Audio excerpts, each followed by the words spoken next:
మధ్యకాలంలో ఎవ్వరు చూసినా ఆరోగ్యంగా ఉండాలని, గట్లనే స్లిమ్‌గా ఉండాలని ప్రతి ఒక్క వంటకాన్ని చూస్తున్నారు. ఇగ ఈ వంటకం అయితే ఎటు తిప్పి చూసినా కూడా మనకి ఎన్నో ఆరోగ్యకరమైనవి ఉన్నాయి.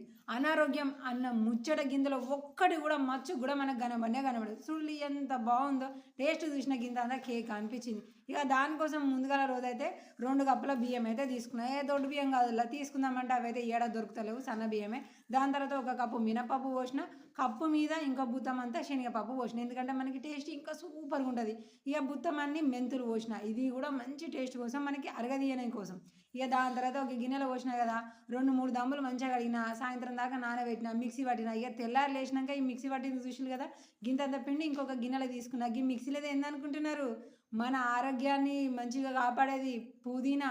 అదే మీరు అందరూ వింటూ పుదీనా టీ అందరూ లేసుడుతోనే పొద్దుగాల తాగుతారు కదా, ఇక గదాన్నే నేను మంచిగా మిక్సీ పట్టేటప్పుడు గింతంత అల్లము, 2 లెక్క ఎల్లిపాయలు వేసిన, ఒక ఎల్లిపాయ అంతా అల్లం వేసి మంచిగా మిక్సీ పట్టిన. దాన్ని ఇందులో వేసి సరిపడా ఉప్పు వేసి కథం గిర్ర గిర్ర మంచిగా కలుపుకున్నా. ఇక కలుపుకున్న తర్వాత ఏమున్నది కథం ఇంకా స్టవ్ ముట్టియాలి, పెనం మీద వేసుకొని దవ్వ దవ్వ దోశలు చేసుకోవాలి. ఇక గిట్లా దోశలు చేసేటప్పుడు ఇక మనం పాటించాల్సిన టిప్స్ అయితే ఏమీ లేవు. పెనం మంచిగా ఉన్నదంటే బందోబస్తుగా మంచిగా వస్తాయి. ఇక నేనంటే వాడి ఉన్నాయి కాబట్టి జర చిన్న పెనాలే ఉన్నాయి, పెద్ద అప్పట్లో మేము కొనుక్కోలేదు. ఇప్పుడు కూడా కొనుక్కునే అంతనైతే ఇంట్రెస్ట్ ఎక్కువ లేదు. అందుకనే ఒక గంటన 2 గంటల కథం గిన్నె మీద పోసిన, గిర్ర గిర్ర తిప్పేసిన. చూడాలి ఎంత మంచిగా వచ్చిందో.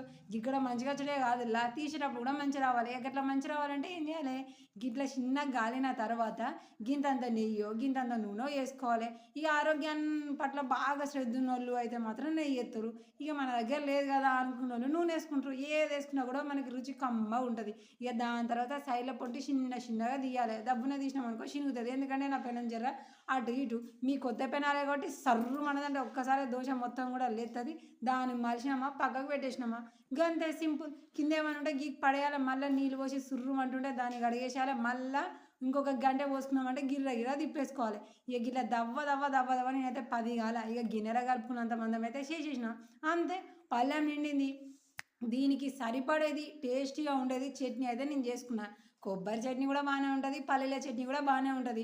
కానీ ఈ మూడిటి కాంబినేషన్లతో మాకు హైలైట్ అనిపించింది మాత్రము ఈ పచ్చిమిర్చి అలాగే టమాటా, గందులో గింతంతా అల్లము. ఇక కేక్గా ఉంటుంది ఈ చట్నీ. మనకు ఏ ఫ్లేవర్ దోశ అయినా వేసుకోవాలి, సూపర్ ఉంటుంది. ఇక అంతే, ఇక దోశ తీసినామా ఉట్టి తింటే సూపర్గా ఉండేది. చట్నీలో పెట్టుకొని తింటే ఇంకా కేక ఉన్నదిలా. ఇక ఇప్పుడు చెప్పులి ఏదిలైతే పొద్దుగాలనే మనం పొట్టలు పోవాలనో, ఆరోగ్యంగా ఉండాలనో, తిన్నది అరగాలనో, అలసట వస్తుందనో ప్రతి ఒక్కరు గ్రీన్ టీ అయితే చేసుకొని తాగుతారు కదా. ఇక గదాన్నే మనం స్పెషల్గా దోశలు కూడా మంచిగా ఉండాలి, అది కూడా ఎవరైనా ఇష్టపడే తింటారు కాబట్టి ఇక ఇట్లా పుదీనా ఫ్లేవర్ని అందులో కలిపేసి మిక్సీ కొట్టేసిన, దాన్ని దోశ లెక్క తీసేసి తింటూ ఉంటే మాత్రము కేక ఉంది.